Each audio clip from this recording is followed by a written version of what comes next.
Hi everyone, Sandy Grove, registered nurse here again with Health Tracks at Home. Hope you're doing well and you're ready for this Thanksgiving week. Today we're going to talk a little bit about mindful eating. I think it's appropriate as we're going into our Thanksgiving time, and also 5 COVID immune boosters that are recommended by some of our health providers.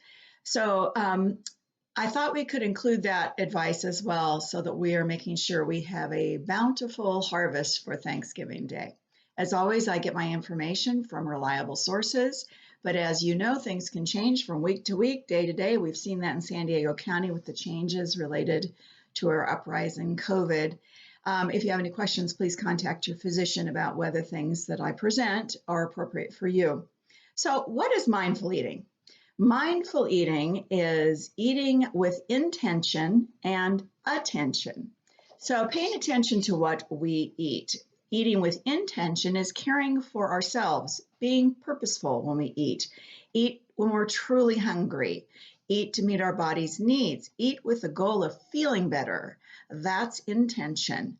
Eating with attention is necessary for noticing and enjoying your food and its effect on your body. Devote full attention to eating. Minimize or eliminate distractions completely if you can when you're eating. Tune in to the ambiance of the food. Look at the pretty food and enjoy it. Try to make your plate look pretty so that you enjoy it. And listen to your body's cues for hunger and fullness. So, the goals of mindful eating are not a diet, they are to make us aware of our hunger and our fullness, awareness of our physical and our emotional cues. So, are we hungry, or is it emotional cues that we want to eat emotionally? Are we bored or whatever? Recognize our non-hunger triggers for eating. What makes us think about eating a pound of chocolate? Learning to meet your other needs in more effective ways than eating. Finding other places to be joyful instead of food. Choosing food for both enjoyment and for nourishment, and understanding that you need those things. And we're going to talk about immune boosters as well. And develop a healthier and happier relationship with food.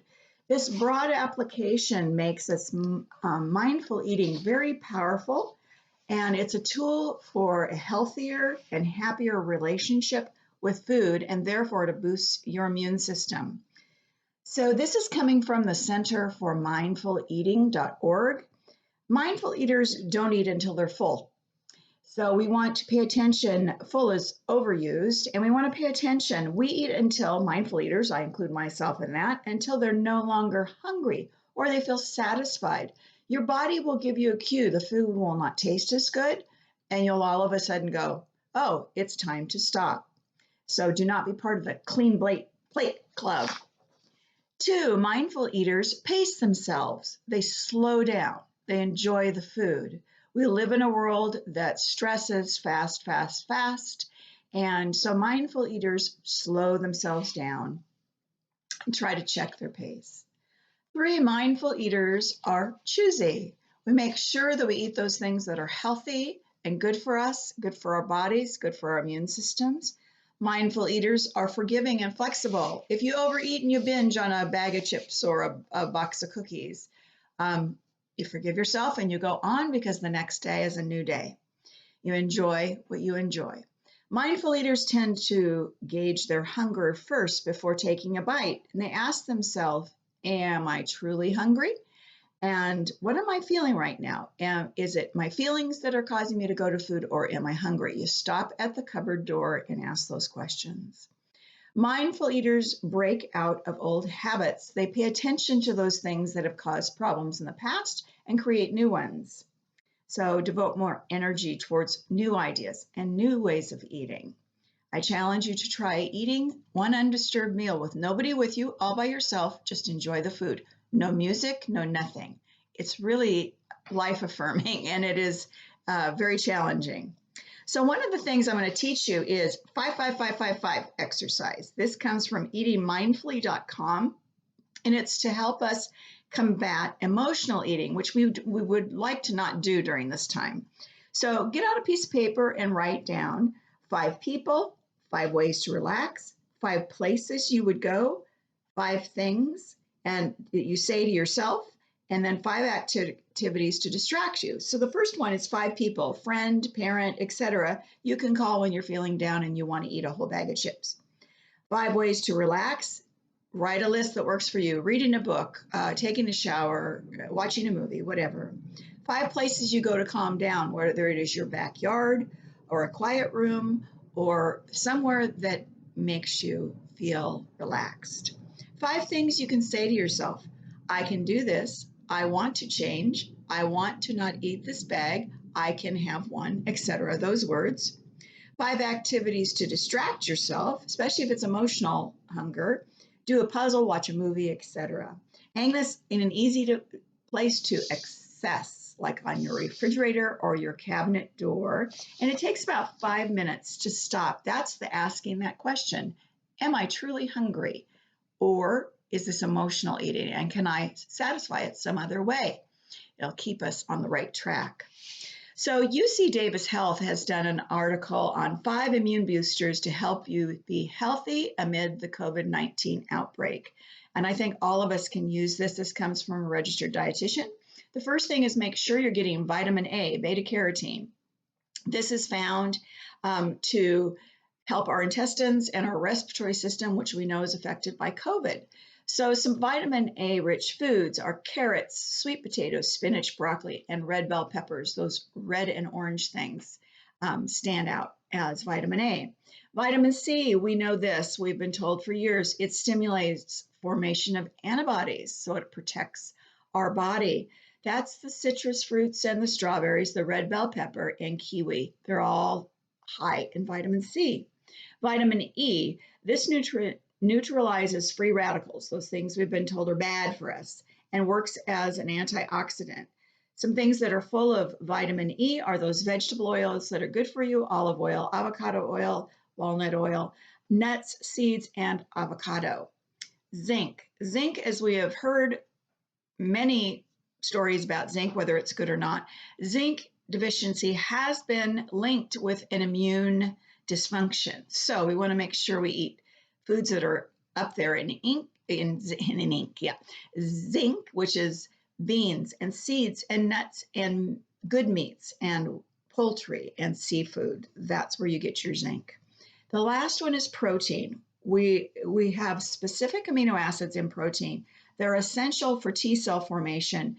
These are the cells that protect the body against pathogens. Okay, so it's very important that we make sure we're having enough protein in our diet. We talked about that a couple of weeks ago, how much it is. So this is your healthy meats, your poultry, your seafood, your eggs, your beans, your nuts, your seeds. They all have all kinds of protein. So those are the 5 things that UC Davis recommends. Also, World Health Organization has given us some nutritional advice for adults during COVID-19 outbreak. General information is proper nutrition and hydration. We're talking about that right now. It's so vital to fight off illness. Eating well-balanced diet, colorful diet is going to help you get all those vitamins that we just talked about. Eat a variety of fresh and unprocessed foods to get your vitamins, minerals, and your fiber. Make sure you're getting enough fruits and vegetables. Drink enough water. Avoid sugar and fat and salt. Stay away from those things that you know are higher in those things. The fruit, make sure it's in water if it's canned. Canned vegetables, rinse off all of the salt or get the low sodium version. Make sure you pay attention to your food labels, etc. So they recommend you eat fresh and unprocessed foods every day. What is that? Eat fruits and vegetables and legumes, which is lentils and beans, nuts and whole grains, which are oat and millet and wheat and brown rice, and starchy tubers such as yams, potatoes, and foods from animal sources, some meats and fish and eggs and milk. They also recommend that you daily eat 2 cups of fruit, 2.5 cups of vegetables, and 180 of grain and 180 grams of meat and beans. I've started eating more beans and finding more bean recipes. It's wonderful. I didn't realize what I was missing, getting my fiber and getting my nutrition as well. For snacks, try to choose cut up raw vegetables and fresh fruit. Make sure that you don't overcook your vegetables or your fruit. That takes the vitamins out. We've all learned that. And when you're using those canned or dried vegetables, make sure you don't have added sugar or salt. Drink enough water every day. I don't think I need to go here. Everybody has been told this. Drink at least 8 to 10 cups of water a day. Check with your doctor if they say don't drink that much. Make sure you don't have too much caffeine in your diet and avoid those sweetened things. If you want to sweeten your water, try using fruit.